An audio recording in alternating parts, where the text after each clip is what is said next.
Melusine by Lynne Banks, Chapter 9, Into the Jungle. He woke in the morning with the feeling that someone was watching him. His eyes snapped open. There was someone watching him. It was Melusine. She was standing between the sofa and the window, through which the sun was blazing. Her silhouette was straight and slim like a column. It cast a shadow right across his face. Roger, with last night's fears still faintly alive in him, lay for a moment staring at her, wondering if he should feel afraid again, but then he realized that, if he could be wondering that, there was actually nothing to fear. He sat up on his elbows. "Bonjour," he said. She didn't answer, but moved slowly toward him and sat down at the foot of the sofa. He jerked his legs out from under her with a gasp of remembered panic. But then he noticed that, with the sun shining on her face, she looked strange, pale, through her sunburn and with dark rings under her eyes. She wore jeans and a clean t-shirt, but she smelled of the goats. "Are you okay?" he asked. "I am okay. You okay also?" "Sure, I'm fine. Why are you here?" She looked down at the quilt that covered him and traced a pattern on it with one grimy finger. "You go today to Verte Venise?" "Yeah, if that's the canals." She looked at him swiftly. Her expression was beseeching, as he had never seen it. She was begging something from him on a rash impulse. He heard himself ask, You want to come?" She nodded hard. He had a quick think. This could be tricky. "Look, you ask your father and I'll ask mine. The trouble is there's not really room in the car, but if I sat in the back with the picnic stuff..." Comment? He was going too fast for her. He jumped out from under the quilt. Don't worry, just ask your father." When she still looked blank, he tried acting it. Put on a high squeaky voice, he cried, "S'il vous plaît, papa, puis-je aller avec Roger aux canals?" She was watching him spellbound, which emboldened him. Putting on a gruff, ogreish voice, he answered himself, Oui, mes amis, allez." She burst out laughing. Then she did a funny thing. She clapped both hands over her mouth and seemed to press the laugh back. Her eyes above her hands were wide as if with alarm, and they rested not on Roger, but on the dividing door in the tower wall. Neither of the fathers, as it turned out, was too keen on the idea, but Roger's father was the sort that tends to say no on principle and then give way, whereas Melusine's father was made of much sterner stuff. Roger's mother had to go around to the side door of the chateau and have a little chat with him in French before he could be persuaded. "She has to do the milking first," she reported on her return. "Go on, Roger, go and help her, then we can get off early." "I want to come too," said Polly unexpectedly as Roger prepared to go. "I want to see how she milks the goats." "Don't," he said shortly. "Not your scene, Paul," but she tagged along anyway. "I want to see how you milk them, if you really milk them," she added slyly. Roger didn't bother answering. He strode ahead of her, around the chateau to the goat pen. He vaulted carelessly over the fence. The goats knew him now and didn't run from him. He began catching them and tethering them in a line. Polly watched, trying not to show she was impressed. "Aren't you scared they'll butt you?"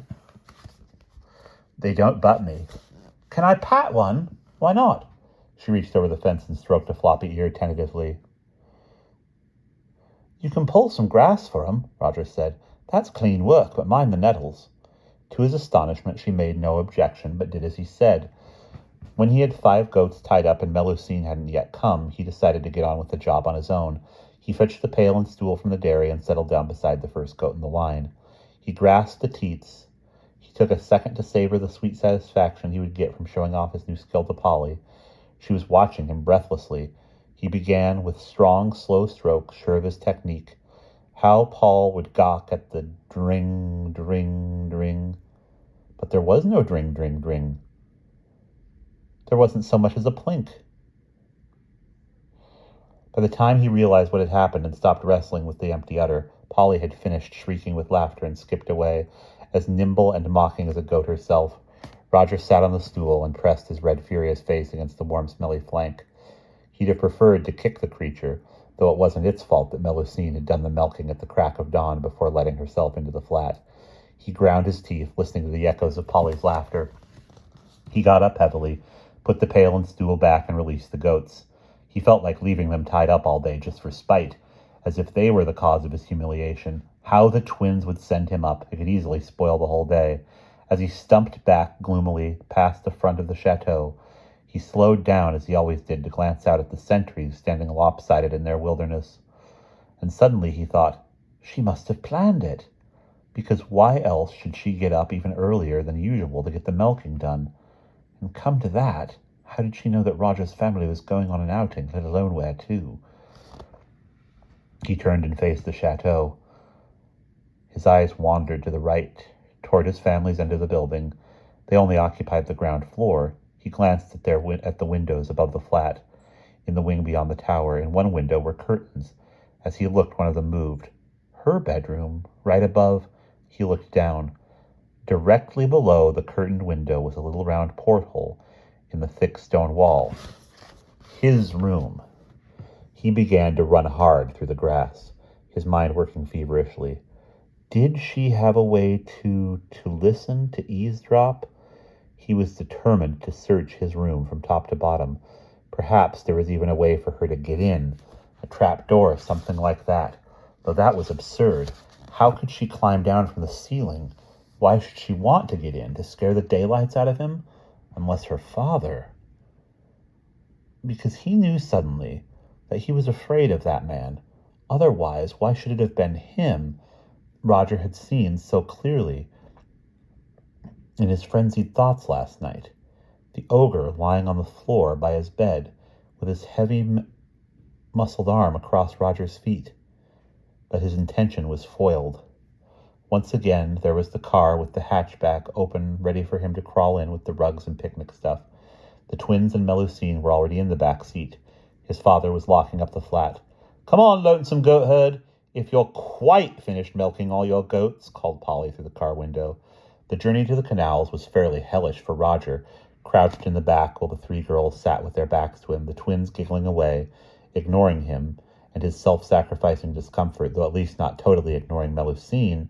They taught her cat's cradle. But when they arrived at the canal, everything got better. At first, the place didn't look all that special, just like a canal at home or a small river with some houses alongside it, and a boathouse place where you could hire rowing boats. There were too many in their party for one boat, so after a bit of grumbling, Roger's dad agreed to take two. He and their mother and Emma went in one, Roger, Melusine, and Polly in the other. "Can you row?" Roger's father asked Melusine, showing by gestures what he meant. She shook her head. "Can you swim?" he asked, swimming in the air. Melusine shrugged rather guardedly. "Never mind, Brian. They all have to wear life jackets, and they won't do anything silly, will you, darlings?" There was a lot of scrambling in and shrieks as the boats rocked, and cautious handing over of picnic things. Only Melusine kept quiet and preserved her dignity, stepping lightly into the boat and sitting in the stern with her hands, now spotless, clasped between her knees and her back ramrod straight. Roger insisted that his boat have its share of picnic items in case they got separated. "But you're not to get separated," his mother said sharply. "You're to keep right behind us, Roger and Polly." Roger and Polly, their earlier enmity forgotten, exchanged quick, complicitous looks. "We'll sue about Dodd," muttered Polly. "Dead boardin'. Fodder and water. White pod. Lod's tog off all wone." "Stop talking waddy at once. What are you plotting, you little villains?" called their mother. "Nothing, Mum," they called back innocently. "You'd better not be," she said darkly. Well, Emma, who'd opted for the paternal boat because her father was the fastest and best rower, suddenly realized she might have made a ghastly mistake. Across the green canal water, she sent a mad, cross-eyed look that said, "Don't you dare do anything without me." The boatman cast off the lines, and their journey along the canal began. Roger faced backwards and rowed the first stint. Polly was actually a better rower than he was, but she draped herself in the prow of the boat, trailing her limp hand in the water. She was evidently pretending to be some picture-hatted heroine, in a romantic movie, though the bulky life jacket didn't help. As he rode steadily along in his father's wake, Roger couldn't help watching Melusine. She was straight ahead of him. She was not draped or pretending to be anything. She sat still as a statue, very upright, and almost prim in her green trousers and short-sleeved blouse, with a brown jacket over it. Her hair was pulled straight back so that you could see her head shape outlined clearly, not like the twins, whose heads were always cluttered with curls. She was not looking around at the view, or at the water, or at anything, but straight back at Roger. Her black button eyes were fixed on him unwinkingly. Her mouth, which had always seemed so straight and thin-lipped, was softer now, loosely closed as if it might smile. He tried to smile on her, and it worked. She smiled back, but twitchingly, as if she hadn't meant to. Roger thought he had been staring at her for too long. "It's nice here, isn't it?" he said, and only then glanced around to see if it really was. They'd already left the buildings behind and were sliding along under the endless arch of tall old trees. Their lacy leaves cast shadow patterns of greenish canal and across Melusine's on the greenish canal and across